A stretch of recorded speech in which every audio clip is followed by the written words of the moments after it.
Atos dos Apóstolos, capítulo de número 6 e o versículo de número 8 a seguir. Nós vamos voltar para Atos hoje. Estamos ministrando no livro dos Atos dos Apóstolos já há alguns meses, versículo por versículo.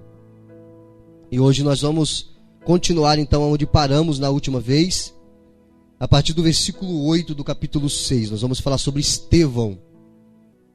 Estevão foi apedrejado e morto porque estava pregando o evangelho, falando de Jesus. Antes de nós lermos o texto, eu quero que você olhe para o slide. Eu quero fazer uma rápida introdução sobre os demais capítulos. Nós estamos no capítulo 6, já pregamos no capítulo 1, no capítulo 2, no capítulo 3, no capítulo 4, no capítulo 5, também no 6, e agora vamos continuar no 6 a partir do versículo 8. Para você entender o que aconteceu no livro dos Atos dos Apóstolos, o capítulo 1 desse livro, chamado Atos dos Apóstolos, ele é a continuação dos evangelhos. Ele é a continuação dos evangelhos. O que aconteceu nos evangelhos? O de Lucas, principalmente, porque Lucas, o evangelho de Lucas, o mesmo escritor escreve o livro dos Atos, que é Lucas. Tá? Lucas não conheceu Jesus, ele não foi um dos 12, as pessoas pensam que Lucas era um dos 12. Lucas não era. Ele era discípulo de Paulo, ele se converteu a Jesus através do ministério de Paulo. Então no capítulo de número 1, Jesus ele já ressuscitou no final dos evangelhos, foi morto na cruz, ressuscitou o terceiro dia, entregou a vida dele por nós, e no início do livro dos Atos, no capítulo 1, ele reúne os discípulos e ele é elevado aos céus. Você já leu sobre isso, né? Ele é elevado aos céus. E os discípulos estão olhando atônitos. É claro, isso aqui é uma imagem meramente ilustrativa. Eu peguei no Google. E dois anjos, aqui tem a imagem de dois anjos, eles explicam para os discípulos que ali estão, dizendo que assim como Jesus está indo para o céu, ele também há de voltar. Foi feita uma promessa que Jesus haveria de voltar. Jesus prometeu que ele iria voltar. Os anjos disseram que Jesus iria voltar. E a igreja aguarda o retorno de Jesus até hoje. E não tenha dúvida que ele vai voltar. Não tenha dúvida nenhuma disso. No capítulo 2, Jesus ele vai aos céus. Ele diz que quando ele fosse aos céus, ele iria se assentar à direita de Deus, o Pai. E ele iria enviar o Espírito Santo. E no capítulo 2, o Espírito Santo vem sobre a igreja, os irmãos que estão reunidos. A igreja são as pessoas. Você pode dizer comigo assim, a igreja sou eu. Nós precisamos entender isso. A igreja não é as paredes, o templo. Aqui é um lugar de culto. A igreja é você. Então o Espírito Santo desceu sobre a igreja, os irmãos que estavam reunidos ali. 120 irmãos. E a partir deste momento, o Espírito Santo de Deus passou a habitar dentro das pessoas que creem em Jesus. No Antigo Testamento, somente sacerdotes, profetas, reis, juízes e algumas pessoas recebiam o Espírito Santo para um propósito específico. E depois o Espírito Santo saía. Agora aqui a partir de Atos 2, onde a igreja nasce, o Espírito Santo passa a habitar nas pessoas. O Espírito Santo é o selo da minha salvação. Ele é a garantia de que eu sou salvo. Se o Espírito Santo habita em mim, ele é a garantia de que eu sou salvo. Paulo chama isso de o selo do Espírito. O que garante que uma carta, uma correspondência sua vai chegar no destino? Quando você vai no correio, eles colocam um selo. Aquele selo é a garantia de que a correspondência vai chegar. O Espírito Santo é o selo de Deus em nós. Se eu creio em Jesus como o meu único e suficiente Salvador, o Espírito Santo passa a habitar em mim. E ele é o selo, a garantia de que a minha salvação está garantida para toda a eternidade. Se eu morrer agora, eu vou para o céu. Então o Espírito Santo desceu no capítulo 2, aqui. A partir daqui, aonde a igreja começou. Bem claro isso, né? No capítulo 3, os discípulos estão cheios do Espírito Santo. Amado, se existe uma coisa que você precisa, é levar uma vida cheia do Espírito Santo. Porque quando você está cheio do Espírito Santo, você não anda, você voa. Os problemas grandes são pequenos diante de você. Você consegue passar pelas dificuldades adorando a Deus, porque Deus habita em você. No capítulo 3, Pedro e João, ilustrativo isso aqui, tá? Eles estão cheios do Espírito Santo e eles vão para o templo, para a hora da oração. E há um coxo ali que nasceu coxo. E esse coxo olha para os dois e espera receber uma esmola. E Pedro olha para o coxo e diz: não tenho prata nem ouro, mas o que eu tenho, isso eu te dou. Em nome de Jesus, o Nazareno levanta e anda. Ele foi curado. Ele saltava e glorificava a Deus. No próximo slide, os religiosos da época, os sacerdotes, os rabinos, os judeus, que mataram Jesus, que condenaram Jesus, e também fizeram isso com os apóstolos, é eles que vão dar a sentença de morte para Estevão, que nós vamos ler aqui. Eles indagaram a Pedro e João: como é que vocês fizeram isso? Como é que esse homem coxo agora está andando, está curado? Como que é possível isso? Por quê? Porque quando um milagre aconteceu, as pessoas vieram ver aquilo, e uma grande multidão se reuniu, e Pedro e João começaram a pregar sobre Jesus. Jesus é o Salvador. Jesus morreu pelos nossos pecados. Ou Jesus que vocês crucificaram, ele é o Messias, e ele veio para morrer em nosso lugar. Mas os judeus não acreditaram, com exceção de alguns. Então os sacerdotes cercam os discípulos e dizem: vocês não podem pregar no nome de Jesus. Não façam isso. Não pregue sobre este homem. Só que havia acontecido um sinal notório ali, um coxo que nunca andou, estava andando. Como é que isso aconteceu? Eles não tinham como negar isso. No capítulo 4, então, eles prendem os apóstolos, Pedro e João, por um dia. E no dia seguinte, eles então são interrogados e são soltos, porque não tinha nenhuma acusação contra eles. Esse é o capítulo 4. No capítulo 5, a igreja está crescendo, muitas pessoas estão aderindo à igreja, e chega Ananias e Safira, duas pessoas mal intencionadas, e eles mentem para o Espírito Santo, se é que é possível mentir para o Espírito Santo. Eles sabem todas as coisas, mas eles não sabiam disso. Eles mentem para o Espírito Santo, e eles pagam com a própria vida. Ananias e Safira são ceifados por causa deste pecado. E nós chegamos no capítulo 6, que nós falamos nas mensagens anteriores. A igreja cresceu muito. Então havia uma murmuração entre as viúvas hebreias e as viúvas gregas, ambos judias, porque a igreja é que sustentava as viúvas. Houve um problema, porque a distribuição diária não estava sendo bem feita, a manutenção das viúvas, alimentação, vestimenta, porque é obrigação da igreja. Era obrigação da igreja, no capítulo 6 de Atos, sustentar as viúvas e os órfãos. Porque todas as pessoas que estavam na igreja colocavam seus recursos à disposição da igreja, e a liderança da igreja administrava os recursos para sustentar os necessitados. Então houve uma murmuração, e eles separaram 7 homens, chamados de diáconos, para que pudessem organizar a distribuição diária dessas pessoas. É o que está escrito aqui no capítulo 6 de Atos. E no versículo de número 3, versículo 5, diz o nome deles aqui, desses 7 homens escolhidos: Estevão, Filipe, Prócoro, Nicanor, Timão, Pármenas, Nicolau. 7 homens que foram escolhidos como diáconos, para então trabalharem na distribuição diária dos alimentos na igreja. Aí nós chegamos aqui no versículo 8. Você entendeu a sequência do livro, amém? Capítulo 1, 2, 3, 4, 5, 6... E agora, a partir do versículo 8, nós vamos ler juntos, para que todos possam entender. Vamos lá? Acompanhe a sua Bíblia. Estevão, lembra? Ele era um dos 7 diáconos. Estevão, cheio de fé e de poder, fazia prodígios. Prodígios são sinais, milagres, entre o povo. E levantaram-se alguns que eram da sinagoga, chamada dos libertos, e dos sirineus, e dos alexandrinos, e dos que eram da Cilícia e da Ásia, e disputavam com Estevão, debatiam com Estevão, e não podiam resistir à sabedoria e ao espírito com que ele falava. Note que o espírito é E maiúsculo, está falando do Espírito Santo. Então subordinaram os homens para que dissessem: ouvimos-lhe proferir palavras blasfemas contra Moisés e contra Deus. E excitaram o povo, os anciãos e os escribas, e investindo com ele, o arrebataram e o levaram ao conselho.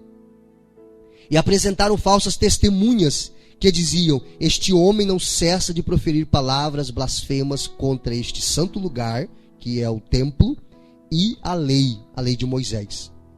Porque nós lhe ouvimos dizer que esse Jesus Nazareno há de destruir este lugar, o templo, e mudar o costume que Moisés nos deu. Então todos os que estavam assentados no conselho, fixando os olhos nele, em Estevão, viram seu rosto como o rosto de um anjo. Amém? Agora fique focado na sua Bíblia com ela aberta. E vamos tentar entender esses versículos e tirar algumas lições práticas para nossas vidas. E o tema do sermão que eu quero compartilhar com você é um discípulo diferenciado. Estevão era um discípulo diferente. Ele era um discípulo de Jesus. E se você crê em Jesus, você é um discípulo de Jesus. Só que não é só dizer eu sou um discípulo de Jesus. Eu preciso agir como um discípulo de Jesus. Amém? Então vamos lá. No versículo de número 8, o primeiro que nós lemos, Estevão era um dos 7 diáconos. Ele foi separado para trabalhar na administração e na distribuição dos recursos da igreja. E o texto diz que ele era cheio de fé, de poder. Deus usava ele de diversas formas. E diz que ele estava num debate com os judeus em uma sinagoga. A sinagoga era um lugar parecido como isso aqui, um espaço, como um templo, um pequeno templo como isso aqui. E eles estavam num debate. Estevão estava tentando provar que Jesus era o Messias, que Jesus era o Cristo. Mas quem estava naquele lugar? Olha só o versículo 9, presta atenção no versículo 9.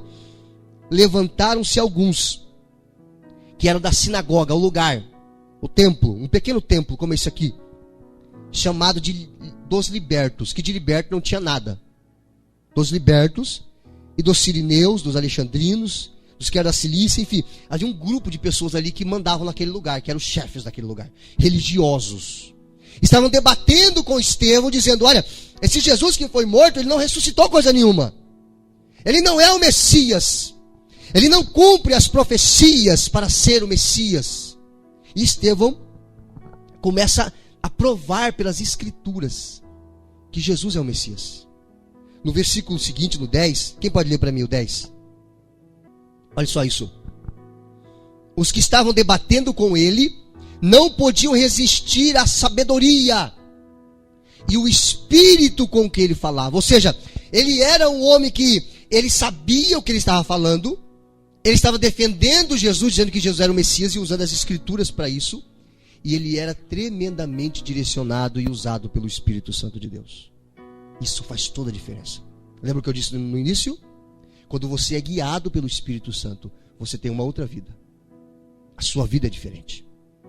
Quando ele fala com você e você obedece, e você aceita a direção que Deus te dá. Já sentiu Deus falando no seu coração, na sua mente?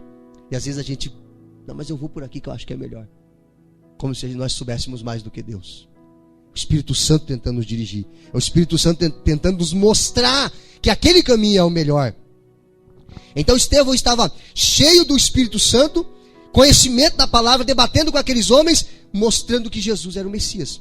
Como esses homens viram que não poderiam resistir à sabedoria e o poder que aquele homem tinha de Deus, eles subordinaram algumas pessoas para trazerem falso testemunho contra Estevão, dizendo que ele estava proferindo palavras blasfemas, dizendo que aquele templo, o templo de Israel, seria destruído por Jesus.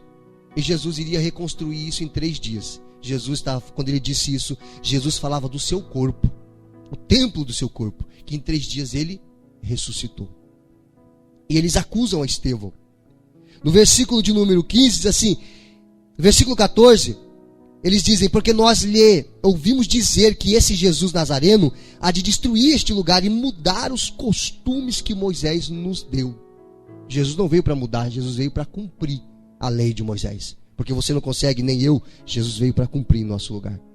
Para quê? Para que pudéssemos ser salvos através da nossa fé nele. Pelos seus méritos você não vai chegar em lugar nenhum, pode ter certeza. No céu, salvação pelos seus méritos, não. Porque as nossas boas obras são tábuas curtas para atravessar o abismo que existe entre o homem e Deus. Somente Jesus consegue fazer isso. E é por isso que ele veio, para cumprir a lei de Moisés. Mas esses homens eram tão religiosos que eles estavam fitos, travados naqueles costumes religiosos. E diz no versículo 15, que então todos os que estavam assentados no conselho, reuniram-se no conselho, no sinédrio, para julgar Estevão, se ele seria morto ou não, por causa da sua suposta blasfêmia. E diz que eles fitaram os olhos nele, em Estevão, e viram o seu rosto como o rosto de um anjo. Eis aqui a diferença. Quando você olha para alguém que é cheio do Espírito Santo, é diferente. E baseado nesse texto, eu quero compartilhar com você algumas lições aqui. Primeiro, no versículo 8 que nós já lemos, Estevão, ele era um homem cheio de fé, de poder e de conhecimento. Fé, poder, não era poder dele, era poder de Deus e de conhecimento. Lá em Hebreus, no capítulo 11, versículo 6, ache na sua Bíblia, Hebreus, capítulo 11, versículo 6, lá no finalzinho da Bíblia, depois de Filemão, antes de Tiago, no capítulo 11 e o versículo de número 6. Ora, sem fé é impossível agradar-lhe. Quem? A Deus. Porque é necessário que aquele que se aproxima de Deus creia que ele existe e que é recompensador daqueles que o buscam. Sem fé é impossível agradar a Deus. Sem fé eu não consigo me relacionar com Deus. E o texto diz que Estevão era um homem cheio de fé. Querido, um homem cheio de fé, uma mulher cheia de fé, um jovem cheio de fé, ele consegue viver no sobrenatural de Deus. No sobrenatural de Deus. Viver no natural, irmão, a gente está cansado disso já. Viver no sobrenatural de Deus. Experimentar a mão de Deus sobre as nossas vidas todos os dias. Entender que quando você acorda, isso é um milagre. Entender que quando você respira, isso é um milagre. Entender que quando você se senta em volta da sua mesa com a sua família, isso é um milagre. E você só consegue entender isso quando você tem fé. Você só consegue entender isso quando você crê, acredita e rende a sua vida a Deus. No mesmo livro de Hebreus, no versículo 1 do capítulo 11, ele vai dizer o que é fé. Ora, a fé é o firme fundamento das coisas que se esperam e a prova das coisas que se não veem. Pastor, não entendi, resume. Fé é isso aqui, ó. Olhe para mim, por favor. É você crer, ter certeza que você vai receber aquilo que você não está vendo ainda. Isso é fé. Abraão, por exemplo, Deus disse para Abraão: sai da sua terra, do meio da sua parentela, e vai para uma terra que eu vou te mostrar. Talvez se Abraão fosse você ou fosse eu, você ia dizer assim: não, peraí, primeiro eu quero ver a terra, quero ver o lugar que eu vou morar, o endereço, o nome da casa, quanto é que o Senhor vai me pagar, e eu vou. Mas Abraão não fez isso. Ele acreditou na palavra daquele que falou com ele, Deus. Deus disse: vai, eu vou te mostrar. Sabe o que é isso? Você primeiro dá o primeiro passo, aí Deus te mostra. Mas aquele primeiro passo é o passo de fé. Lembra de Pedro? Quando Jesus disse para ele: vem Pedro, Jesus estava andando sobre as águas, ele disse: vem Pedro. Você acha que Pedro fez isso aqui, ó, para ver se ia afundar? Acha que ele fez isso? Não. Pedrão, se eu bem conheço ele pela Bíblia, ele saltou sobre as águas. Ou eu paro ou eu afundo. Pedro era 8 ou 80, ou vai ou racha. Se eu afundar, eu afundei. Jesus está aí, ele me socorre. Mas ele saltou sobre as águas. Você consegue imaginar comigo Pedro saltando sobre as águas? Ele está no barco, a tempestade terrível, balançando o barco. Eles achando que vão morrer. E Jesus vem andando sobre as águas de madrugada. Eles pensam que é um fantasma. E Jesus disse: sou eu, homem de pequena fé. Os 12 estavam no barco. E Pedro disse: é o Senhor, mande que eu vá ter contigo sobre as águas. Aí o Pedrão lá salta. E os pés estão firmes sobre as águas. E a Bíblia diz que ele caminhou sobre as águas. Por quê? Porque ele creu. Se fosse você, você pularia? Sim ou não? Talvez você ia pedir um salva-vidas, né? Dá um salva-vidas aí, eu pulo. Ele creu, isso é fé. É você dar o primeiro passo sem saber o que vai acontecer, sem saber o que tem ali. Aí Deus te mostra. Aí você dá o segundo passo e Deus vai te mostrando. É fé. É você, o justo, a Bíblia diz que o justo, o salvo, ele vive pela fé. Pela fé. É a certeza de que Deus vai fazer alguma coisa.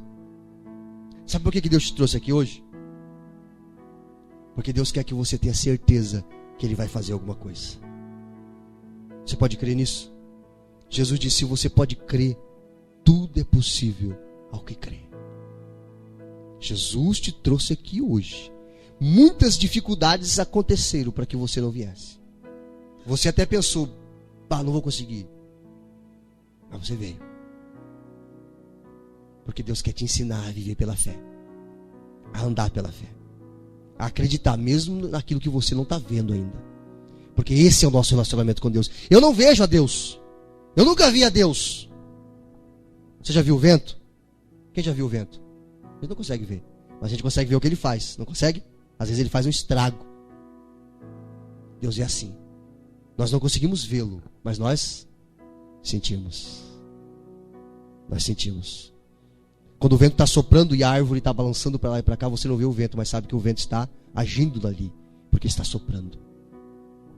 Quando você vê algumas coisas começarem a mudar na sua vida, em várias áreas, você vai dizer assim, é Deus. Eu não vejo, mas eu sei que é Ele que está fazendo isso. Amém? Você pode dizer, eu creio nisso?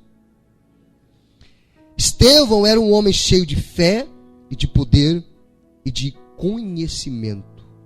A fé de Estevão lhe dava poder. Quando você crê, você tem poder. Poder para profetizar sobre a sua vida, sobre a sua casa. Sabe, eu já tive experiências pessoais, e já vi pessoas com experiências assim, de profetizarem aquilo que elas queriam, segundo a vontade de Deus. Em qualquer área que fosse, eu profetizo que o meu relacionamento vai melhorar. Às vezes o casamento não está legal, os cônjuges não estão se acertando, brigas, discussões, os filhos, está complicado, parece que está em casa, não está legal. Eu começo a profetizar hoje. Quando você entrar na sua casa hoje, eu começo a profetizar. Eu não estou vendo ainda, mas eu profetizo. A minha casa é um lugar de paz. A minha casa é um lugar de bênção. A minha casa é um lugar de alegria. Isso é profetizar. É você dizer aquilo que você quer que aconteça. E quando você tem fé, você tem poder para dizer isso. Vai acontecer. Em nome de Jesus. Vai acontecer. Lá no meu trabalho, vai acontecer. Eu estou precisando de um emprego, vai acontecer. Eu estou me vendo trabalhando lá. Estou me vendo chefe lá de todo mundo já. Vai acontecer. Sério, pastor? Você crê? Se você crê, tudo é possível que crê. Abraão creu. Estevão creu. Os homens de Deus na Bíblia, eles criam. E eles viviam por essa fé. Você consegue crer? Tudo é possível que crê. Estevão era um homem cheio de fé, de poder e de conhecimento. No versículo 10, volte lá em Atos 6, deixe sempre marcado Atos 6. Volte lá em Atos capítulo 6. E o versículo 10, ele diz assim: e não podia resistir. Os homens que debatiam com Estevão, os religiosos que debatiam com Estevão, não podiam resistir à sabedoria e ao espírito com que ele falava. Sabe o que ele quer dizer por sabedoria? A intimidade que ele tinha com as Escrituras. A sua Bíblia. A sua Bíblia é para você ler. A sua Bíblia é para você estudar. É para você conhecê-la. Porque quando você conhece a Bíblia, você conhece o autor dela. Amém? Quem é o autor dela? Deus. Jesus, o Espírito Santo, é Deus.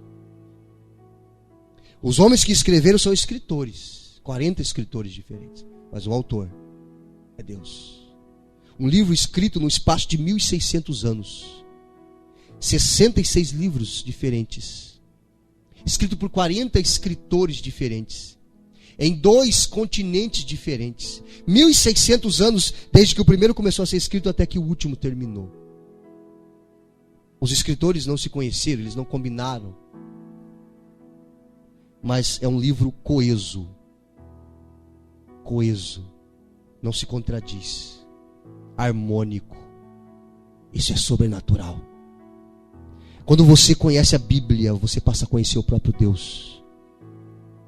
Estevão era um homem cheio de sabedoria. Por quê? Porque ele amava as Escrituras. Como está a sua Bíblia? Abandonada no canto, lá sozinha? Ou você está lendo ela?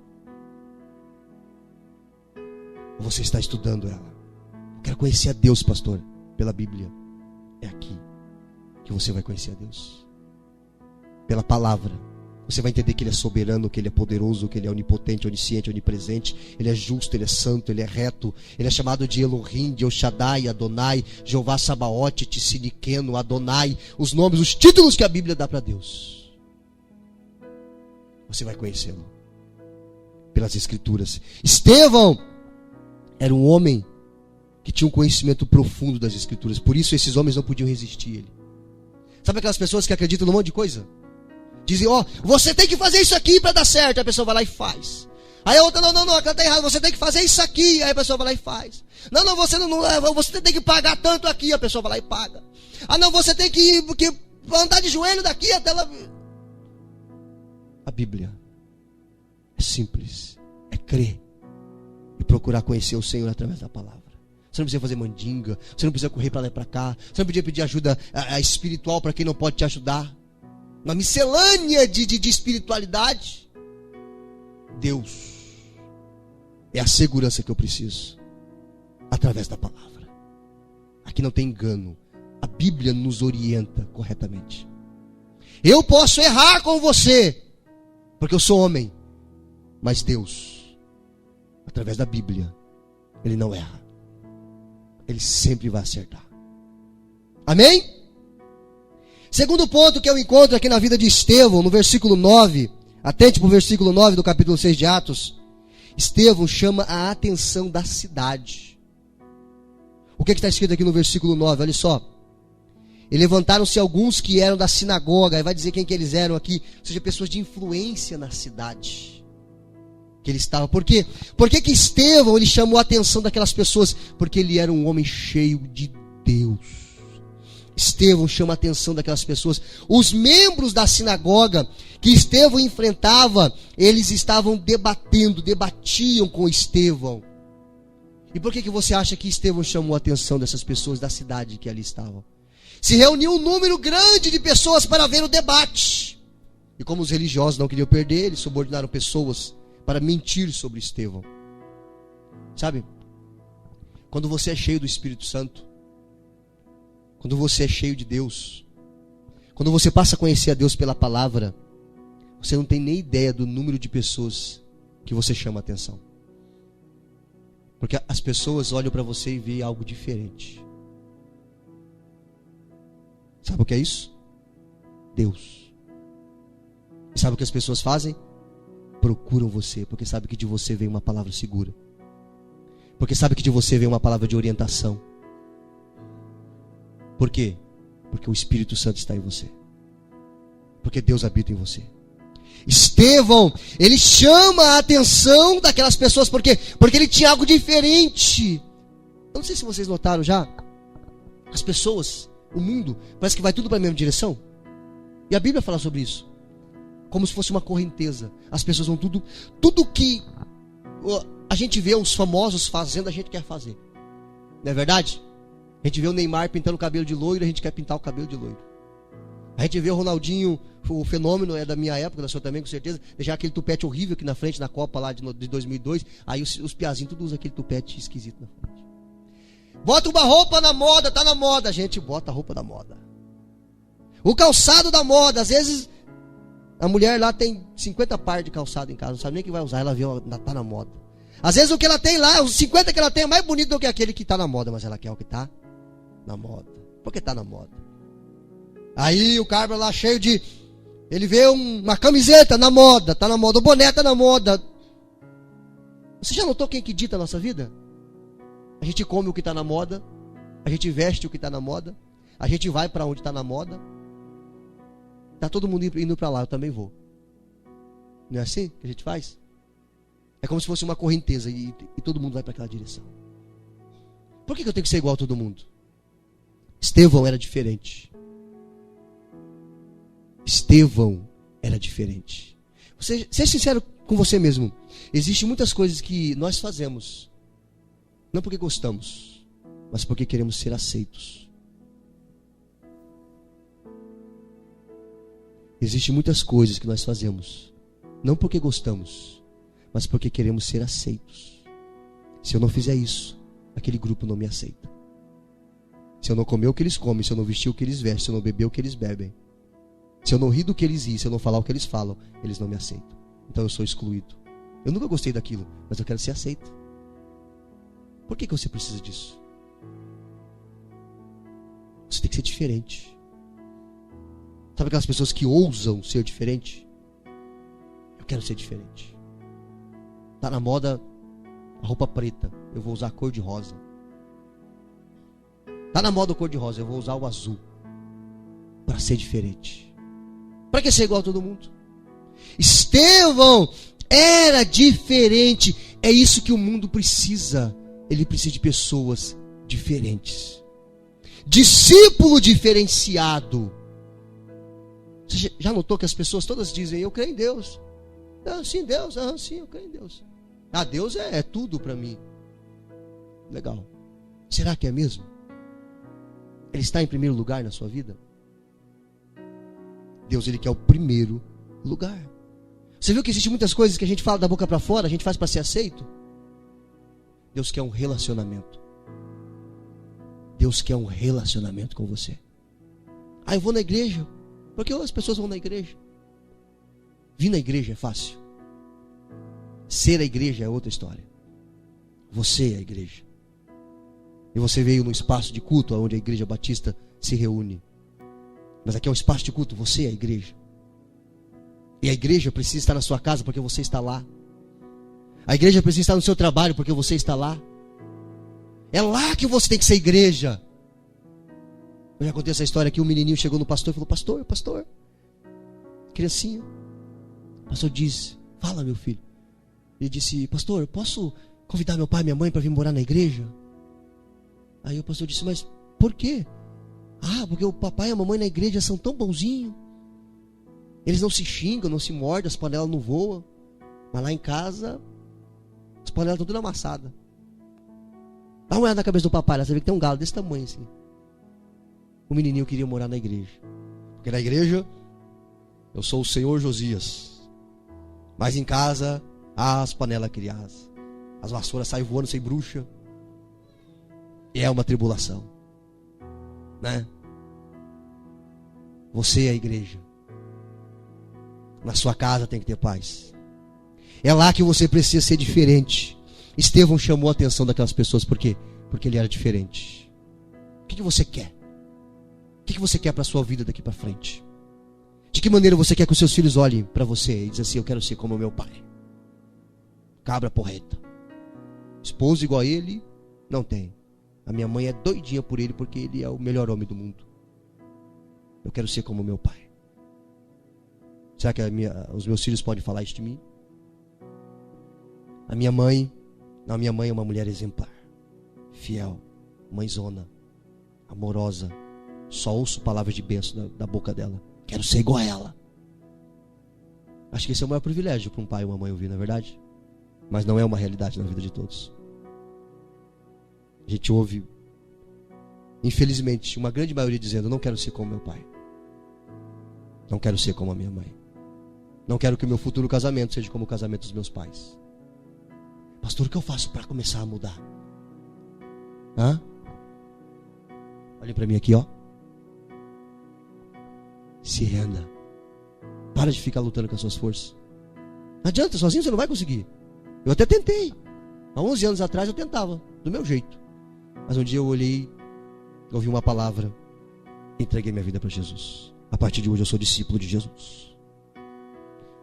E há 11 anos ele vem fazendo uma obra na minha vida. Não terminou e não vai terminar aqui nessa vida. Porque a Bíblia diz que a obra que ele começou, ele é fiel para também terminá-la, na minha e na sua vida. Amém? Quer entrar nesse processo? Depende de você. Depende de você. Estevão era diferente. Terceiro ponto. O Espírito Santo capacitava ele, versículo 10. E o versículo 11, o terceiro ponto. Estevão percebe, olha só, isso aqui é muito importante, querido. O quanto a religiosidade pode ser danosa. Estevão percebe o quanto a religiosidade pode ser danosa. Sabe quantas religiões existem no mundo? Mais de 10 mil. Sabia disso? Sabia que lá na Índia, se uma vaca estiver no trânsito ali, eles fecham o trânsito e deixam a vaca à vontade ali, porque a vaca é considerada um deus na Índia? Sabia que tem lugar que eles têm a barata como um deus? No mundo, rato como deus? A religiosidade, ela pode ser danosa. Porque, olha só o que diz aqui o versículo 11, do capítulo 6. Alguém lê para mim, por favor?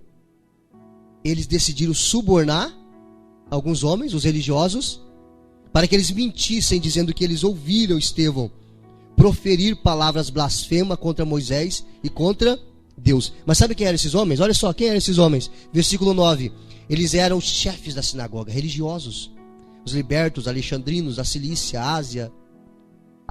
Eles eram religiosos. Mas sabe o que eles estavam interessados? Em defender a religião deles. E não a verdade. Eles eram judeus. Até hoje a maior parte dos judeus não crê que Jesus é o Messias. Eles queriam defender a religião deles. E não a verdade. Sabe por que mataram Jesus? Quem matou Jesus foi a religião. É por isso que eu repito aqui. Jesus nunca pregou uma religião. Jesus fundou uma religião? Aonde que você viu isso? Lê a Bíblia se Jesus fundou a religião. Lê o Antigo Testamento e vê se Deus criou a religião. Jesus disse: arrependei-vos, porque é chegado a vós o reino dos céus. É o reino dos céus. Esse reino precisa estar em mim, precisa estar em você. Ele é alegria, paz, gozo no Espírito Santo.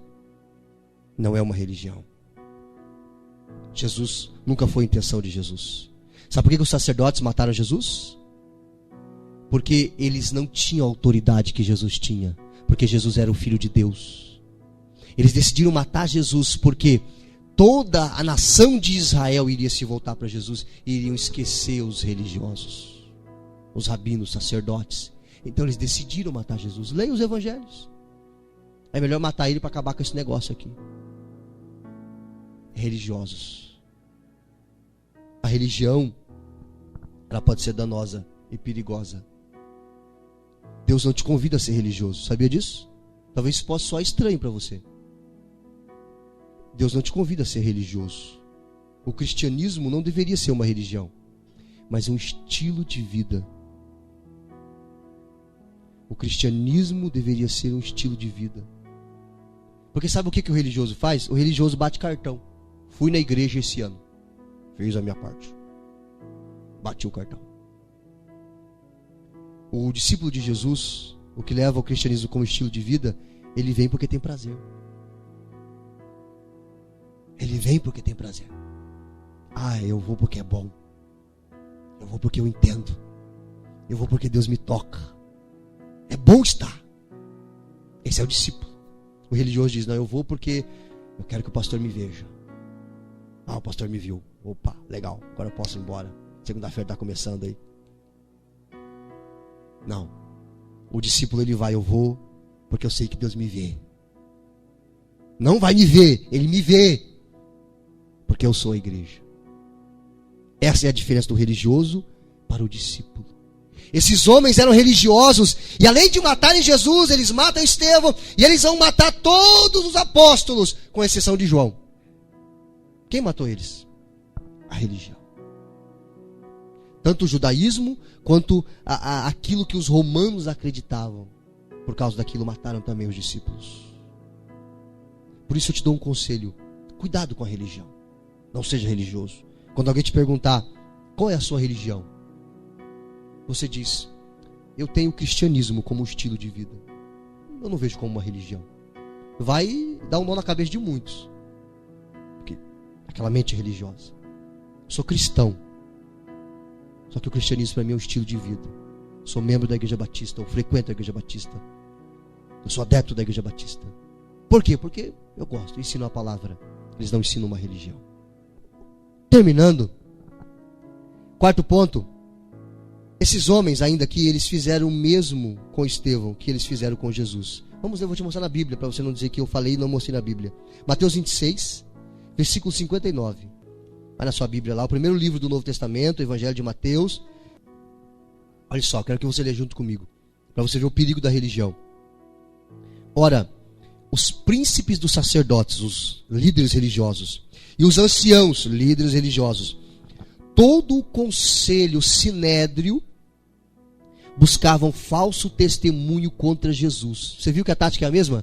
Eles pegaram falso testemunho contra Jesus, e contra Estevão fizeram o mesmo. A tática é a mesma. Contra Jesus, para poderem dar-lhe a morte. Está escrito isso na sua Bíblia também? Eles queriam matar Jesus.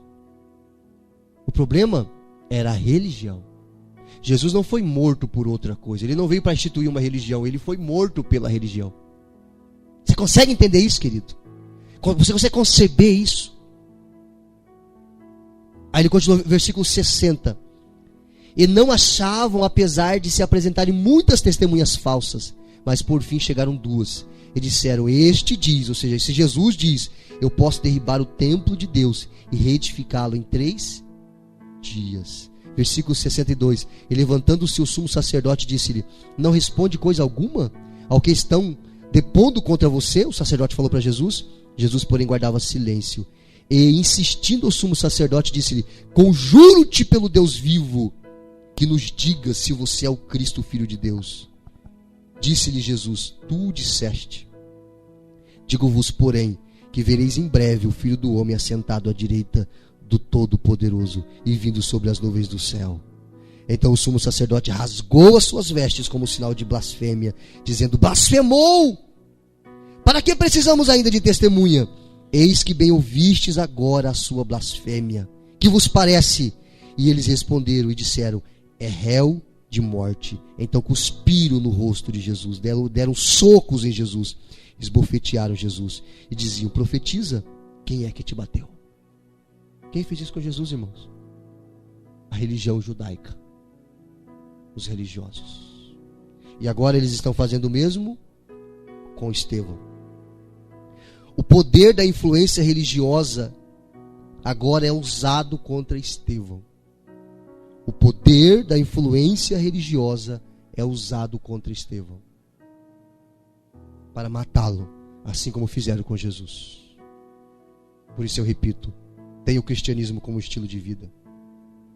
Abandone religião, porque todas elas dizem que são o caminho da verdade, mas eu só conheço um que diz e que provou ser o caminho, e ele está em João capítulo 14, versículo 6. Ele disse: eu sou o caminho, a verdade e a vida. Ele não disse uma religião é o caminho, ele disse eu sou o caminho, a verdade e a vida, Jesus. Quem passar por ele vai encontrar pastagem verde, como ovelha para se alimentar.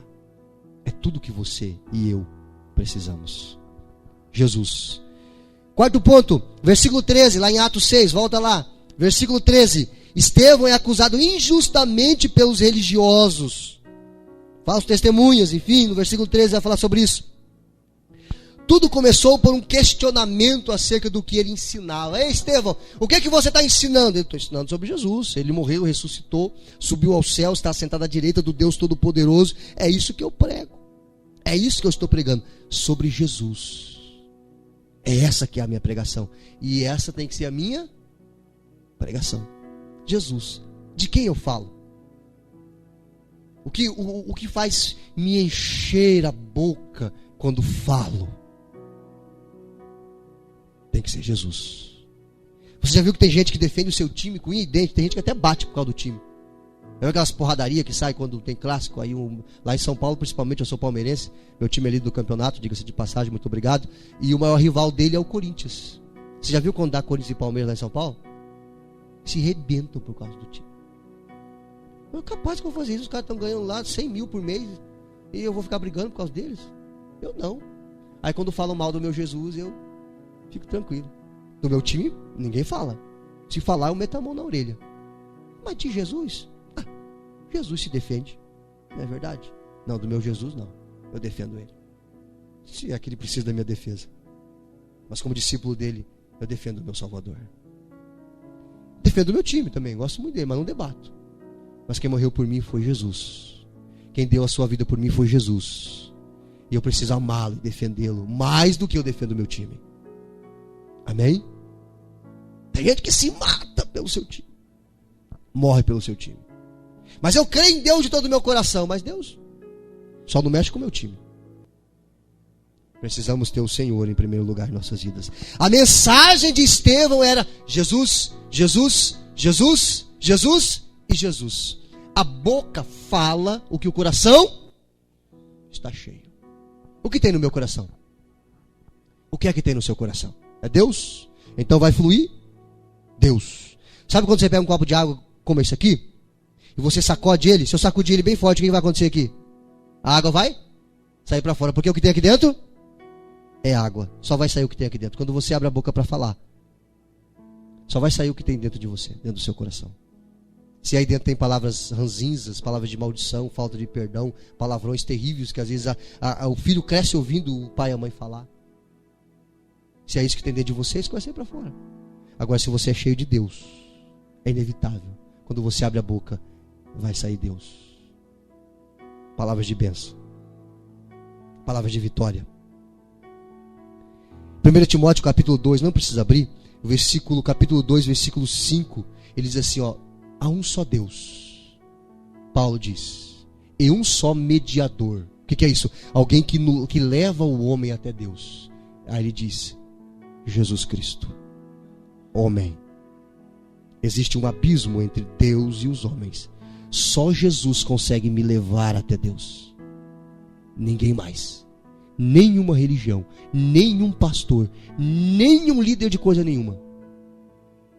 Somente Jesus é o mediador, o que liga o Josias, o homem pecador que somos, até Deus. Se você não for por Jesus, que é o caminho, a verdade e a vida, você não chega lá. Se você tem um outro caminho que te conduz a Deus, esse caminho é mentiroso. E quando você morrer, você vai ver que você foi enganado. Só Jesus. É por isso que a mensagem de Estevão é Jesus, Jesus. Ele não pregava outra coisa. Quando indagaram qual é o teor da sua mensagem, Jesus morreu pelos meus pecados, ressuscitou ao terceiro dia, subiu aos céus, está sentado à direita do Deus Todo-Poderoso, e Ele disse que vai voltar, e Ele me prometeu vida eterna, e eu creio. Eu creio. E eu vivo por essa fé. E o último ponto, ponto 5, versículo 14, lá em Atos 6, versículo 14. Estevão ensinava o mesmo que Jesus ensinou. Olha lá o versículo 14. O que vai nos dizer? Porque nós lhe ouvimos dizer que Jesus Nazareno há de destruir este lugar e mudar o costume de Moisés. Jesus disse, olha, quando os discípulos mostrou, Jesus, olha o templo como é lindo. Jesus disse, não vai ficar pedra sobre pedra que não seja derribada. E ele disse, eu vou destruir esse templo, em 3 dias eu vou reconstruir. Só que Jesus estava falando do seu corpo e não do templo de Jerusalém. E Estevão estava pregando isso também. Mas como não entenderam Jesus, também não entenderam Estevão. O teor da mensagem de Estevão, o que Estevão ensinava, era o mesmo que o seu mestre ensinava. Quando alguém, preste atenção nisso, quando alguém não quer ouvir a verdade, então ninguém vai conseguir convencer essa pessoa. Porque Jesus pregou para os judeus. Os discípulos estavam pregando. Os discípulos eram judeus. Não esqueça disso. Estevão era um judeu. Os discípulos eram judeus. Eles pregaram, olha, vocês mataram o Filho de Deus. Mas eles estavam como que os ouvidos tapados. Sabe quando você está vendo que a pessoa está indo para o buraco? E você diz para ela, ei rapaz, está errado. Está todo mundo vendo que é um buraco e o cabra vai cair ali. Mas quando a pessoa não quer ouvir a verdade, então ninguém pode falar para ela. Por mais que você insista, a pessoa não quer ouvir. Ela não quer ouvir a verdade. Porque a verdade nem sempre é aquilo que eu quero fazer. A verdade me confronta. Vai contra muitas vezes aquilo que eu fui ensinado desde pequenininho. E o meu orgulho muitas vezes me afasta da verdade. Mas aí João escreve no capítulo 8 e o versículo de número 32 de João: conhecereis a verdade. E a verdade? Quem é a verdade? Jesus. João 14,6. Eu sou o caminho e a verdade. Jesus é a verdade. Quando Pilatos perguntou, conversando com Jesus, Pilatos perguntou para ele: o que é a verdade? Só que ele não esperou Jesus falar, ele saiu e depois apresentou Jesus para ser crucificado. Tem muitas pessoas que nunca ouvirão a verdade, porque não dão atenção para aquilo que o Senhor está falando. Jesus, através da palavra. Conhecereis a verdade e a verdade vos libertará. Versículo 36 do capítulo 8 de João: se o Filho vos libertar, verdadeiramente sereis livres. Tudo que nós precisamos: liberdade. É o que você precisa, é o que a sua alma anseia, é tudo o que você precisa. Você não precisa de dinheiro. Quem disse que você precisa de dinheiro? Você precisa de liberdade, e só Jesus pode dar isso. Quem disse que você precisa de casa, de carro, de conta bancária gorda, de ser bem visto na sociedade? Você não precisa disso. Você precisa de Jesus. Eu preciso de Jesus. Eu preciso conhecer essa verdade e ser liberto. É isso que eu preciso. Eu não preciso de status. Status é para agradar as pessoas. Eu preciso de Jesus, porque Ele é a verdade e Ele liberta. Eu vou morrer um dia, irmãos. Você também. Quando eu conheço a verdade, que é Jesus, eu tenho a verdade, que é a vida eterna. Agora eu preciso escolher.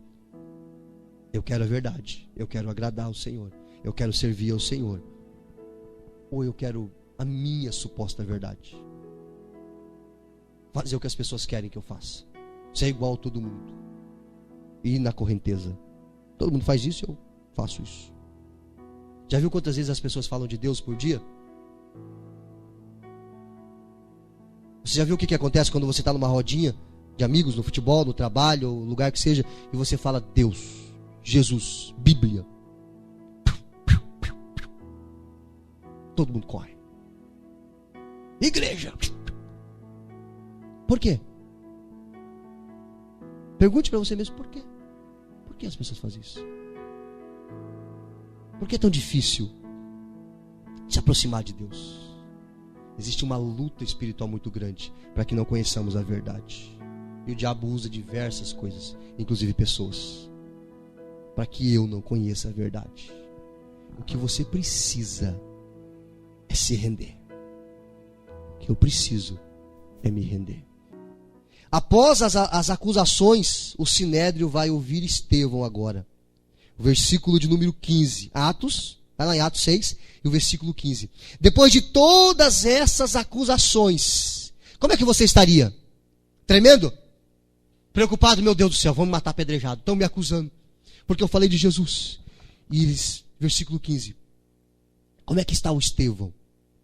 Versículo de número 15 diz assim: então todos os que estavam assentados no conselho, após acusarem Estevão, fixando os olhos nele, viram o seu rosto como o rosto de um anjo. Será que ele estava preocupado? Quem estava com ele? Jesus. Deus estava com ele. Estevão mostra o impactante poder da palavra de Deus. Porque aquelas pessoas não podiam resistir a ele. Porque o que ele estava ensinando era a palavra de Deus. É a palavra de Deus que muda o nosso entendimento. Vou te contar uma história. Um homem muito rico. Ele estava fazendo aniversário e ele reuniu os seus servos, os seus empregados. E em cima da mesa ele colocou várias bíblias. Preste atenção nisso, colocou várias bíblias. E um massinho assim de dinheiro, vários massinhos de dinheiro ele colocou ali. E ele chamou os seus empregados. Veio o cocheiro primeiro. E ele disse para o cocheiro: olha aí, escolhe o que você quer. Você quer uma Bíblia ou você quer esse maço de dinheiro? O cocheiro disse: bom, eu nunca aprendi a ler, a Bíblia não vai me ser útil, eu vou ficar com o dinheiro. Como se ele soubesse ler, ele não ia pegar o dinheiro, né? Tá. Aí veio o jardineiro. Aí o patrão disse: escolhe, você quer a Bíblia ou um macinho de dinheiro? O jardineiro disse: a minha mulher está muito doente, eu poderia escolher a Bíblia, mas ela não vai me servir agora, eu preciso do dinheiro, eu vou ficar com o dinheiro. Aí veio a cozinheira. A cozinheira olhou e disse: olha, eu poderia pegar a Bíblia, mas eu não tenho tempo de ler. Nenhuma revista. Uma correria minha vida. Tá? Eu vou ficar com o dinheiro. Aí veio o garoto de recados. Naquela época não tinha WhatsApp, tá? Veio o garoto de recados. E o chefe disse, estava todo mundo ali, e disse: você quer a Bíblia ou você quer o maço de dinheiro? Aí ele disse: nossa, eu sempre quis ter uma Bíblia. A minha mãe disse que as palavras de Deus são mais preciosas do que o ouro. Eu quero a Bíblia. E aquele menino pegou a Bíblia. Quando ele abriu a primeira página, tinha um cheque com uma fortuna preenchido ali. E ele ficou muito feliz, muito alegre, abraçou o seu chefe e disse: isso aqui é para mim. Ele disse: é para você, porque você escolheu a palavra de Deus. E os que tinham escolhido o dinheiro estavam curiosos para saber quanto tinha ali naquele cheque. Mas eles estavam com vergonha de perguntar.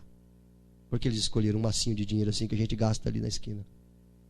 E desprezaram a palavra de Deus. O Salmo de número 19, o versículo 7, último texto e a gente encerra. Fica de pé, por gentileza. Salmos 19 e o versículo 7. Pega na sua Bíblia para a gente ler junto e a gente canta e ora a Deus. A lei do Senhor é perfeita e refrigera a alma. É tudo o que precisamos. O testemunho do Senhor é fiel e dá sabedoria aos simples. Os preceitos do Senhor são retos e alegram o coração. O mandamento do Senhor é puro e alumia os olhos. O temor do Senhor é limpo e permanece eternamente. Os juízos do Senhor são verdadeiros e juntamente mais desejáveis são do que o ouro. Sim, do que muito ouro fino, e mais doce do que o mel e o licor dos favos. Essa é a palavra de Deus que nós precisamos amar. Ame a sua Bíblia. Estude ela. Leia ela. Ame a Bíblia e você vai ver as coisas começar a mudar na sua vida. Vamos cantar? Sim. Vamos cantar e depois nós oramos. Tem a letra aqui, eu quero ver todo mundo cantando. Cante do tamanho da bênção que você quer levar para casa. Vai ser a expressão do seu louvor. Amém? Vamos nos render diante do Senhor através dessa canção e pedir que o Senhor viaje em nós.